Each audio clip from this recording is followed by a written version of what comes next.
April 47 feet above conscious, France. The oxygen mask couldn't hide Oberleutnant Ralph Hermichen's smirk as he watched the ungainly silhouettes clawing slowly upward through the crystal, clear canopy of his Fock, Wolf 190A5. The veteran ace of Jagdgeschwader 26 studied the American fighters making their combat debut over occupied Europe. "The Allies have sent us flying milk bottles," he quipped to his wingman, unable to suppress his laughter at the sight of the massive Republic P-47 Thunderbolts labouring for altitude. Below, 16 P-47C Thunderbolts of the 4th Fighter Group climbed in tight formation, their 2,000-horsepower Pratt and Whitney R2800 double Wasp engines straining against the 7-ton frames. To German eyes accustomed to sleek Spitfires and nimble Soviet machines, these bloated American fighters looked absurd. Barrel-shaped fuselages with oversized propellers, stubby wings that seemed too small, and canopies perched like glashhouses. What Hermichin didn't know, what none of the German pilots circling above could imagine, was that they were witnessing the arrival of the weapon that would dismantle the Luftwaffe's fighter arm.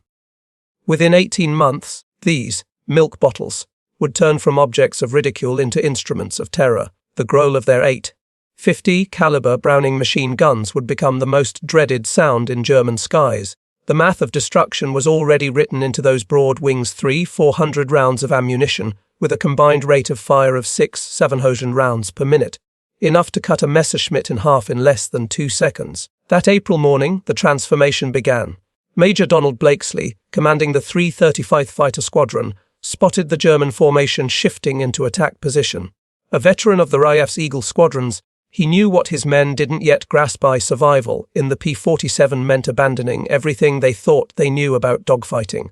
The Thunderbolt represented a radical departure from fighter design philosophy. While Germany had pursued light, agile interceptors optimized for turning battles, Republic aviation had created something entirely new.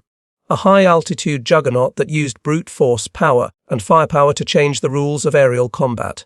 Among the 56 American pilots in the sky that morning were men who would become legends, future aces whose names would echo in Luftwaffe reports. But on April 8, 1943, they were novices in an untested machine, facing the most experienced fighter force in the world. The Germans had been in combat since 1939, veterans of Poland, France, Britain, and Russia. The Americans had been in combat exactly 0 days.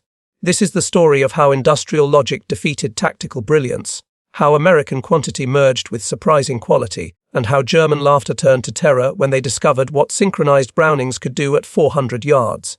The birth of the beast, the Republic P-47 Thunderbolt, was born in June 1940 out of urgency and fear. As German fighters swept across France, Alexander Kartveli, Republic Aviation's Georgian-born chief designer, received urgent instructions from the U.S. Army Air Corps: build a high-altitude interceptor to match the Luftwaffe's best. Kartveli's response shocked everyone. Instead of a sleek interceptor, he designed a monster. "It will be a dinosaur," Kartveli admitted, but a dinosaur with good proportions. The XP-47B prototype first flew on May 6, 1941. At 900 pounds empty, it outweighed its predecessor, the P-43 Lancer, by 65%. Its enormous turbo-supercharger, with ducts running the length of the fuselage, gave it a swollen, almost pregnant look. Test pilots approaching it for the first time usually asked the same question: does this thing actually fly? It did.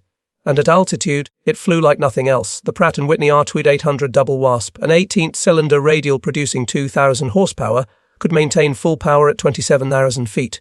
Where German engines gasped for breath, its turbo-supercharger delivered sea-level performance in the stratosphere, far beyond the reach of conventional superchargers. Major Hubert Hub Zenk, commander of the 56th Fighter Group, initially despised it. Between September 1942 and January 1943, his unit lost 18 pilots and 41 aircraft in training accidents. The P-47 killed more Americans in training than Germans would in the opening months of combat. It ground-looped on landing, torque rolled on takeoff, and dove so fast that pilots discovered compressibility, controls locking as shockwaves formed on the wings. But those who mastered it uncovered something extraordinary. Lieutenant Robert Johnson, a farm boy from Oklahoma who would become one of America's top aces with 27 victories, described his first flight. "It was like strapping yourself to a locomotive. The power was unbelievable. You didn't fly it, you aimed it." First blood. The Thunderbolt's first encounters in April and May 1943 seemed to prove German mockery correct. The P-47 couldn't out-turn their Fu-190, couldn't out-climb the Bf-109, and couldn't match their agility at medium altitudes. Luftwaffe pilots quickly adapted, forcing turning fights where agility ruled. Joseph Pips, Priller, commanding officer of Jagdgeschwader 26, scoffed in his report. The new American fighter is meat for the slaughter.